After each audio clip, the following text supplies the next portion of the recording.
সম্মানিত PHP beginner developer, আসসালামু আলাইকুম। আপনারা দেখছেন রেজাউল 360 আর আপনাদের সাথে আছি আমি রেজাউল করিম।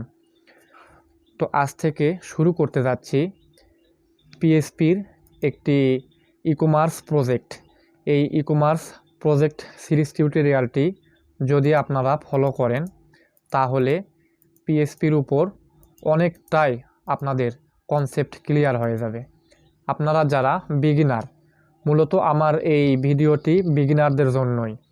তো যারা HTML, CSS, জাভাস্ক্রিপ্ট, বুটস্ট্র্যাপ এগুলো শেখার পর পিএইচপিতে শিফট করেছেন, তো পিএইচপিতে শিফট করে আপনারা টুকিটাকি কিছু শিখতে শুরু করেছেন, তো তারা জানেন না যে এগুলো দিয়ে আসলে কিভাবে প্রজেক্ট করতে হয়।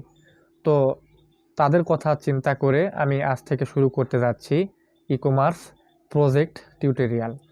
তো আমার এই টিউটোরিয়ালটি যদি আপনারা ভালো করে ফলো করেন তাহলে আপনারা একটি ই-কমার্স ফুল প্রজেক্ট নিজের মতো করে তৈরি করতে পারবেন, যেমনটা এখানে দেখতে পাচ্ছেন।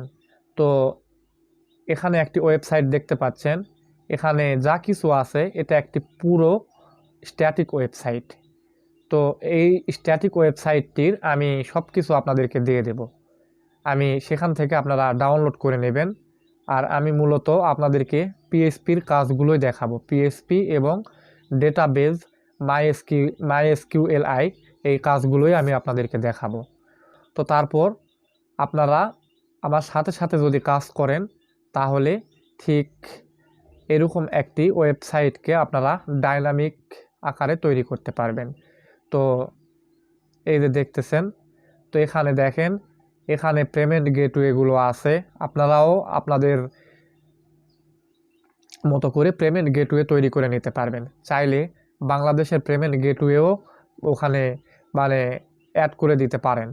তো আমি আপনাদেরকে এই সব কনসেপ্টগুলোই ক্লিয়ার করার চেষ্টা করব। তো আমি এগুলোতে দেখেন এখানে কিভাবে সাইন আপ করা যাবে, কিভাবে এই যে এখানে শপে আসলে কিভাবে দেখতে পাচ্ছেন যে আমাদের এখানে ক্যাটাগরিজগুলো শো করতেছে। তো এই ক্যাটাগরিজগুলো শো করতেছে, এগুলো হচ্ছে সব কিছু স্ট্যাটিকভাবে। তো আমি আপনাদেরকে দেখাবো কিভাবে পিএইচপির মাধ্যমে ডাটাবেস থেকে এগুলোকে ডাইনামিক্যালি শো করাতে হয়। তারপর আমি দেখাবো কিভাবে একটি ই-কমার্স সাইটে প্রোডাক্ট আপলোড করতে হয় এবং প্রোডাক্ট ডিলিট করতে হয়, এগুলো সব দেখাবো। এই যে এখানে দেখতে পাচ্ছেন প্রোডাক্টগুলো শো করতেছে, তো এখানে ক্লিক করলে কোনো কাজ হবে না, কারণ আমি এখানে স্ট্যাটিক ওয়েবসাইটটুকুর আপনাদেরকে দেখাচ্ছি। তো আমি এগুলোকে ডাইনামিক করব আর আপনারাও আমার সাথে সাথে করবেন। এখানে চাইলে কাস্টমার রেজিস্ট্রেশন করতে পারে, লগ ইন করতে পারে। এখানে এই যে মাই কার্ড, তো ওনার যদি পুরো কোনো পছন্দ করা কোনো প্রোডাক্ট থাকে তাহলে এই মাই কার্টে যোগ এখানে স্টোর হবে। এবং এই যে ভিউ কার্টে ক্লিক করলে ভিউ কার্ট পেজে নিয়ে চলে যাবে।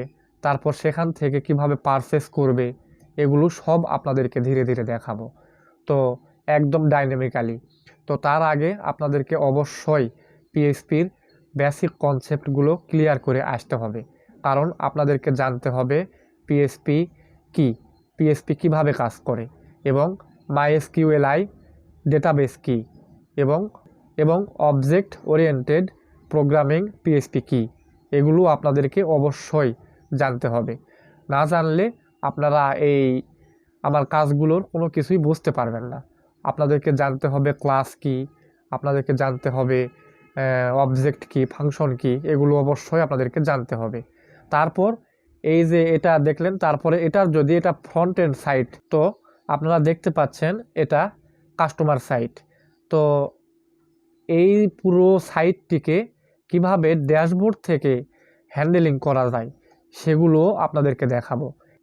এখানে যে প্রোডাক্টগুলো দেখতে পাচ্ছেন, এই প্রোডাক্টগুলো কিভাবে আমাদের ড্যাশবোর্ড থেকে অ্যাড করা যায়, ডিলিট করা যায়, এডিট করা যায়, এগুলোকে আমি সব দেখাবো। এখান থেকে যে এই ওয়েবসাইটের ওনার, সে চাইলে এখান থেকে লগ আউট করতে পারে, আবার লগ ইন করতে পারে, চাইলে অন্য কাউকে অ্যাডমিনের রোল দিতে পারে, তাকে এখানকার অ্যাক্সেস দিতে পারে। এখান থেকে সম্পূর্ণ হিসাব নিকাশগুলো ক্লিয়ার হবে। সে তার প্রোডাক্টগুলো কত টাকা বিক্রি হলো, কয়টা প্রোডাক্ট বিক্রি হলো, কে অর্ডার করলো, এই সবগুলোই এখান থেকে হ্যান্ডেলিং করা হবে। তো আমি একে একে আপনাদেরকে এই সবগুলো কনসেপ্ট ক্লিয়ার করে দেব কিভাবে পিএইচপি দ্বারা এগুলো করতে হয়। তো কথা না বাড়িয়ে চলুন আমরা শুরু করে দেই আজকের এই প্রথম ইন্ট্রোডাকশন পর্বের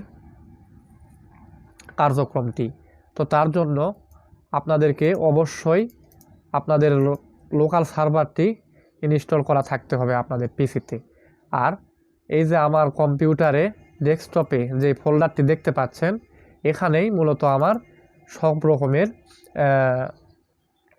ফোল্ডার ফাইলগুলো আছে এবং এগুলো HTML আকারে এবং CSS আকারে আছে। আমরা এগুলোকে PHP আকারে তৈরি করব।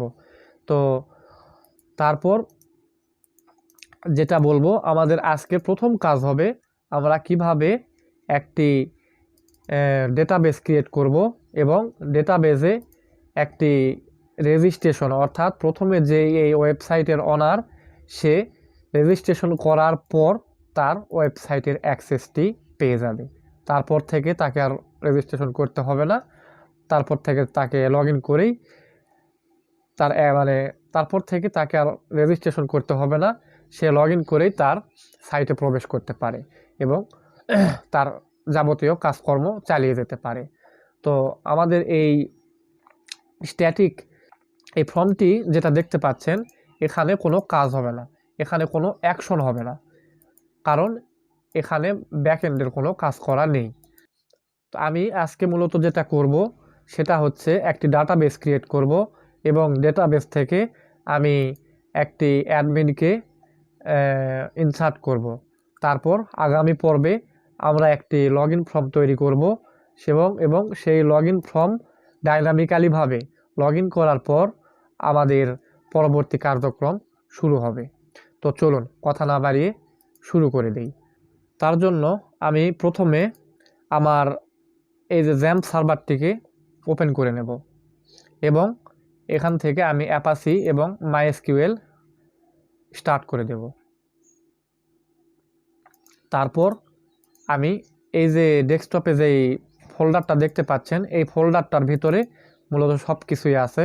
আমি এই ফোল্ডারটা আপনাদেরকে দিয়ে দেবো, আপনারা ডাউনলোড করে নেবেন, তারপর আমার সাথে আপনারা কাজ করবেন। তো আমি এই ফোল্ডারটিকে কপি করে নিলাম এবং আমার সি ড্রাইভে গিয়ে জ্যাম্প সার্ভারে htdoc ফোল্ডারে আমি এটাকে পেস্ট করে দিলাম। তারপর এখান থেকে এই ই-কমার্স লেখাটুকুকে আমি কপি করে নিলাম। তারপর আমি আমার ব্রাউজারে চলে গেলাম। ব্রাউজারে এসে এখানে লোকাল হোস্ট লিখে সার্চ করলাম। তারপর আমি এখান থেকে PHP মাই অ্যাডমিনে চলে যাব। PHP মাই অ্যাডমিনে আসার পর আমি এখান থেকে কি করব, এখানে এই যে নিউয়ে ক্লিক করব। নিউতে ক্লিক করে এখানে আমি একটি ডেটাবেস তৈরি করব। তো এই ডেটাবেসটার নেম দেব আমি আমার প্রজেক্টের যেটা নেম দেওয়া আছে সেই নামে আমি একটি ডেটাবেস তৈরি করতে চাচ্ছি। তো আপনারা আপনাদের ইচ্ছা মতো একটি নাম দিয়ে করে নেবেন। আর যদি আমাকে ফলো করেন তাহলে আমার কোডগুলো আপনাদের বুঝতে সুবিধা হবে। তো আমি কি করলাম, এখান থেকে সরাসরি ক্রিয়েটে ক্লিক করে দিলাম। তো আমি এখানে একটি টেবিল ক্রিয়েট করে নেব এবং টেবিলটার নাম দেব ইউজার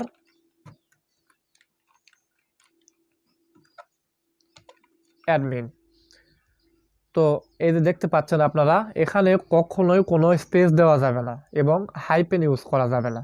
তো আমি এখান থেকে কয়টি ফিল্ড নেব, তো এখানে আমি কলম কয়টি নেব তার জন্য আপনাদেরকে একটু দেখাই।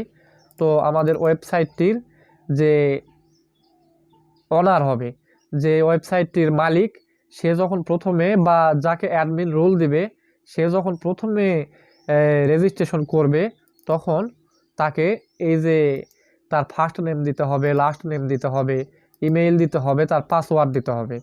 তো এখানে চাইলে আমরা আরও মানে আরেকটি পাসওয়ার্ড ফিল্ড দিতে পারতাম, তো এগুলো অনেক অ্যাডভান্স হয়ে যাবে, এগুলো আপনাদেরকে এখন দেখাবো না, পরবর্তীতে দেখাবো যে কিভাবে আপনারা এখান থেকে মানে রেজিস্ট্রেশনগুলো আপনারা আরও ডাইনামিক্যালি ভাবে করতে পারেন।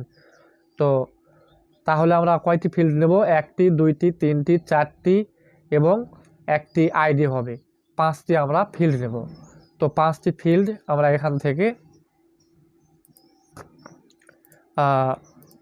নিয়ে নিলাম, তাহলে এখানে 5টি ফিল্ড দিয়ে দিলাম। তো তারপর কি করব, এই যে গোতে ক্লিক করে দেব। তো গোতে ক্লিক করার পর এরকম একটি অপশন আপনাদের কাছে আপনারা দেখতে পাবেন। তো প্রথমে আমি এটা এখানে দেব যে এটা থাকবে আইডি, এবং এই আইডিটিকে আপনারা এই দিকে স্ক্রল করে এনে এই যে এখানে আপনারা একটি টিক মার্ক দিয়ে দেবেন। এখানে টিক মার্ক দেওয়ার পর এখানে চলে আসবেন।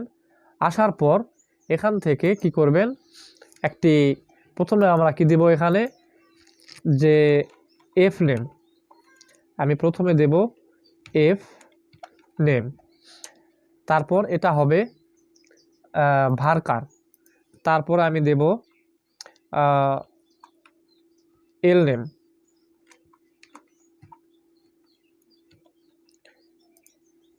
এটাও হবে ভার্কার,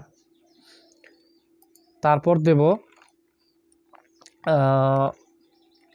ইউজার ইমেইল, তাহলে আমি এখানে দিলাম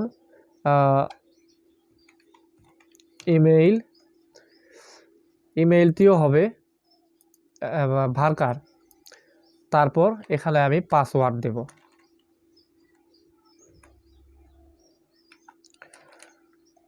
তো এখানে পাসওয়ার্ড দিলাম, পাসওয়ার্ডটিও হবে ভার্কার। তারপর এখানে আমি এটার লেংথ দিয়ে দেব 50, এটারও লেংথ দিয়ে দেব 50, ইমেইলের লেংথও দিয়ে দেব 50, এবং এটা দিয়ে দেব যাই হোক দিলাম আমি এটার লেন্থ দিয়ে দিলাম 30।